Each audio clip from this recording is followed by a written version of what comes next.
Yes, I'm with Alan Collins again in Jersey. You've been following up presumably with clients. Indeed, yes, been a busy day today. The inquiry in Jersey, again we ask you, what's your view of its progress? Are you satisfied with its progress? Well, I think we're still at the early days stage, and it'll be interesting to see over the coming weeks and months whether more people come forward to give evidence.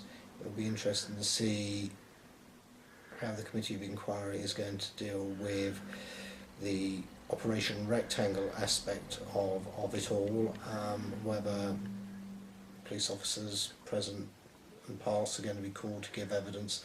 So there's a lot to be learned yet, a lot to be discovered, a lot to see. So that's why I'm saying I think we're probably still very much at the early stage part. Are all the papers that were wanted to be seen, have they now been produced from those? I don't know. I understand that the Committee of Inquiry has received a lot of paperwork, but what the extent of that paperwork is, I don't know. Whether they've received everything that they've asked for, I don't know. Do you know how they actually look at those papers? Who's got the local expertise to advise them on the content of the papers they see? I don't know, that's an interesting question. Obviously I look at whatever materialises through my knowledge of the Hodegarand cases and so on. So I have that insight. How the Committee of Inquiry is dealing with that, I don't know. The potential for looking at things like parish hall inquiries was sort of referred to, and it was the sort of activity I found rather interesting. Is there any idea what's happening? Are there any records? Does anybody know what might have happened in the long distance past? I don't know. As I know from what I've been told, that a lot of documentation has been received. Whether any of that relates to parish hall inquiries or not, I don't know. You've been coming to Jersey for about 6 years now. Presumably, we've touched upon it before, you have received some pay over the years, otherwise you'd be a lot thinner than you are. Thank you very much. What can you tell us about fee structure, and not just your fee structure, but the other side's fee structure? How much is it costing everybody? Well, there's different aspects to all of this. Obviously there's the original Operation Rectangle, which is the police investigation. I'm sure it must be a matter of public record what that amounted to financially. Then of course you've got the compensation claims through the Historic Abuse Redress Scheme, which I believe is more or less in its final stages. As regards my own involvement with each case when it's finalised, my firm presents a bill to the States of Jersey, which it then has to take a view on. We get paid at a set rate. That rate was established by the States of Jersey as part of the Historic Abuse Redress Scheme. They set the rate, not me, and they determined what. Have you any idea what other lawyers, because obviously the inquiry's got its own team of lawyers, have you got any idea what they get paid? Is it comparable to yours? Is it more? Have you got any idea?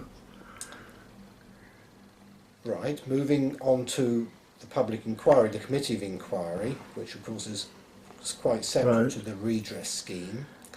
My understanding is that the rates of pay for whoever is doing whatever is a matter of public record, so if people are interested they should be able to find that out with relative ease. What I'm trying who's getting paid what, I really don't know, but I believe it is a matter of public record. As you know, one of my interests is the fact that you're an outside lawyer operating in Jersey and in theory getting a sort of a legal aid payment from the government, and I find it quite fascinating that the system is able to do that. So I'm rather intrigued to know whether you get paid at a lesser rate to local lawyers or the... Well, for the public inquiry, again, it is a set rate. It's set by them. So the fact that I come over from London makes no odds whatsoever. It doesn't matter whether I was from London or St Helier or wherever, it would be the same rate for that public inquiry. Okay. there's many things about the local inquiry I'd like to discuss with you, but there are so many scandals erupting all over Britain. And every time I speak to you, we have the same questions about will it ever end? Is there no end to it? This huge scandal just erupting now in, what's the name of the town? I forgot the name of the town. Rotherham. Rotherham. Now, it is an enormous scandal. But what is actually going to come out of that? Is there an inquiry and yet another inquiry being set up for that? Well, there have been so many inquiries over the years in one form or another concerned with child abuse. You think, well, okay, another inquiry, but it begs the question, will this be an inquiry that's effective, that means that another Rotherham can never happen? And I ask that question because you would have thought with all the inquiries that there have been over the years, child abuse would have been a thing of the past, but it isn't.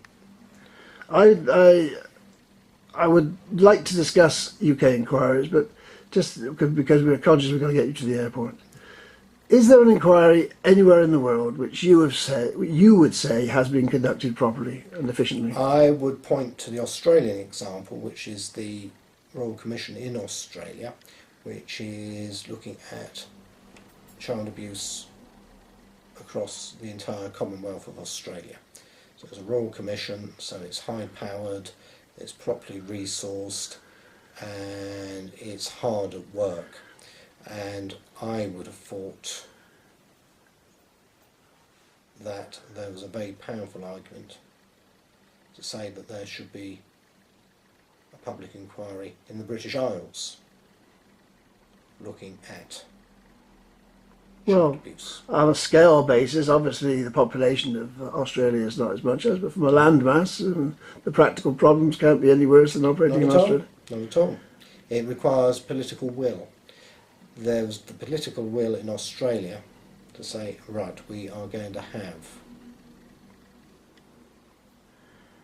a Royal Commission, an inquiry into abuse, and it's going to touch every corner of Australia. Again, we must get on our way, but the psyche of the human being, is there something, where I may have asked you before, are we flawed that these scandals keep erupting all over the world? By human nature, we are flawed, aren't we? We are flawed, and one of the flaws is the fact that we seem to find it very difficult to learn lessons from the past, and this is why we get one scandal after another, because the lessons are there to be learned, but we don't learn them as we should do. We'll leave it there. Thanks for your time again. Okay.